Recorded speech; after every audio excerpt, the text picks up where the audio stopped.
Welcome back to covalent bonding. This is a big unit, and I've broken it up into chunks on purpose. I don't want to drown you all at once. So take your time, make sure you've mastered videos 1, 2, and 3 before you really get into this one, because this really does build upon each other. What we're going to talk about today is the actual shapes of the molecules. The fact is that everything you've drawn thus far is two-dimensional. When you draw structural formula for water, that's 2 dimensions. Okay, that's not really what the molecule looks like. When you draw methane, okay, carbon tetrahydride, it's 2-dimensional. It's not what the molecules really look like. So what we want to look at today is we want to look at what do these molecules really look like in real life. Now, sometimes it's easy. If there are only 2 atoms, then we know the shape is linear. Okay, because the fact is there is no other possibility. If I have carbon bound to oxygen, okay, even though it's a triple bond, it doesn't matter. There's 2 things. There's one here, there's one here. No matter what, no matter which way you turn it, it is a straight line. But if you have more than 2 atoms, how do I figure out what shape they're in? Okay, what's the angle? How are they bent? How are they arranged? What we're going to use is something called the VSEPR or VSEPR theory. Stands for valence shell electron pair repulsion theory. Wowzers. What it really is saying is that negative electrons are repelling each other. Negative electrons want to be as far apart as they possibly can. They don't want to be together because they have all that negative charge. So we're going to use this theory and we are going to learn about 6 different shapes. Shape number 1 is our linears. Now, I already said linears can be 2 atoms. But, believe it or not, you can also have linear shapes with 3 atoms. What we will see with a linear is we will see 2 atoms coming off the central and no unshared pairs on the central atom. Everything with shape is really dependent on that central atom. I'm not worried about what's happening on the outskirts. I'm worried about the central atom. So if I look at carbon dioxide, okay, there's my carbon dioxide. Yes, there are electrons out here, but I don't care about them. What I care about is this middle one. So there are 2 things coming off the middle one, that oxygen, and there are no unshared pairs on that center. There's no dots left over on that carbon. So what we see here is these electron pairs try to get as far apart from each other as they possibly can. And as far as they can get apart is 180 degrees. If they would bend farther, okay, let's say they'd bend farther down, you can kind of see that what would happen is while they would be farther apart if you're looking at this angle, well, they'd end up being closer together down here. So this kind of back and forth keeps them right at 180 degrees. The only way you will see a linear shape is if you have 2 double bonds or a triple bond. Otherwise, you will have unshared pairs, and the unshared pairs, as we'll talk about later, will affect the shape. The next shape we're going to talk about is called trigonal or triagonal. I've seen it spelled both ways. Trigonal planar or triagonal planar. This is when I have 3 atoms off the central and no unshared pairs. Okay, 3 atoms off the central, no unshared pairs. And again, all we're talking about here is the central atom. Okay, so this is not a normal. All right, this is one of those weirdos we talked about earlier. Think about boron trifluoride. Now, there are, of course, extra electrons around the fluorines. I'm just not putting them on there. But when I have boron trifluoride, I have 3 coming off the center, no unshared pairs. That's not the norm. So my bond angle ends up being 120 degrees. This actually is a planar model because it is in one plane. It is fairly flat. That's the farthest these guys can get. Sometimes you can remember trigonal because it kind of looks like a triangle, and then planar because it also looks like a propeller. If you draw the ball and stick version of this, you can totally see how this looks like a propeller. Okay? Third shape, tetrahedral. Now that tetra ought to clue you in that this is going to be 4. Okay? 4 atoms coming off the central, and again, no unshared pairs. No no unshared pairs. So when we do these in 2 dimensions, okay, so if we do carbon tetrafluoride, okay, when we look at that, it looks like a big plus sign, and we're like, cool, that makes sense, bond angle of 90 degrees. The problem with this is not 3D, and we have to think in 3D. So if we look at this in 3D, it looks a little different. Again, this is where your PowerPoint will really come in handy, because we all know I can't draw. But in order for this to exist in 3D, we actually don't have a plus sign. What we have is actually a pyramid. Okay, so we've got a pyramid here with a triagonal base. All right, let's see what I can do here.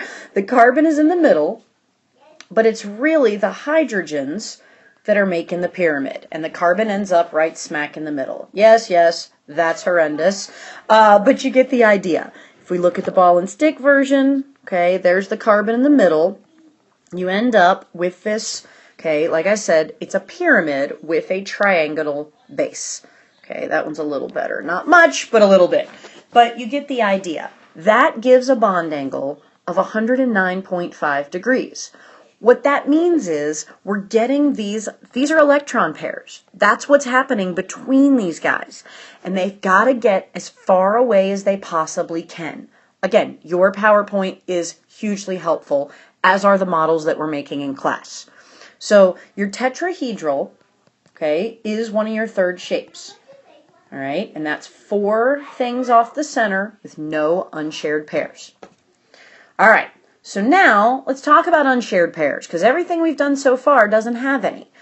The thing to consider with unshared pairs is they are still repelling each other. Even though they're not attached, they are still a factor.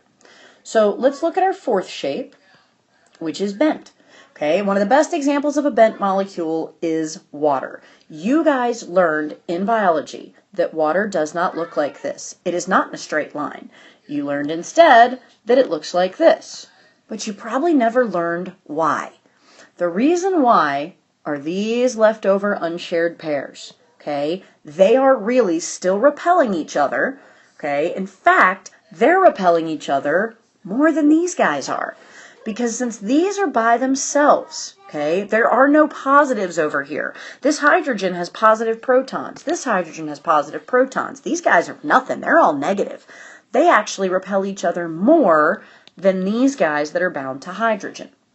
So what we see with our bent shape is really another tetrahedral.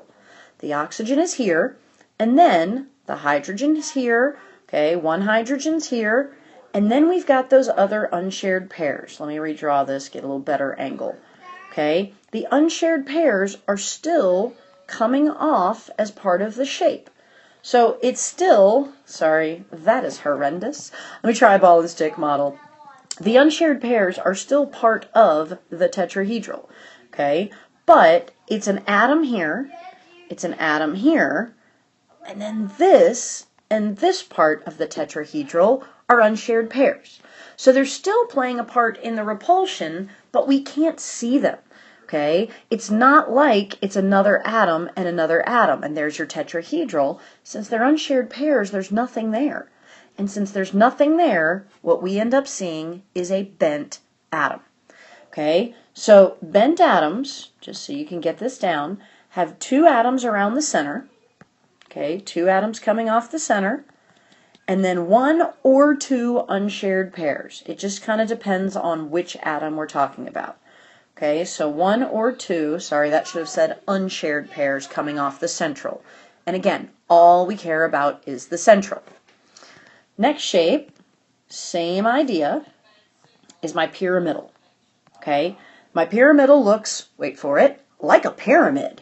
And this is what happens when you have 3 atoms off the center and 1 unshared pair. So ammonia is a great example of this. You look at ammonia, you look at your structural formula, here's what you've got.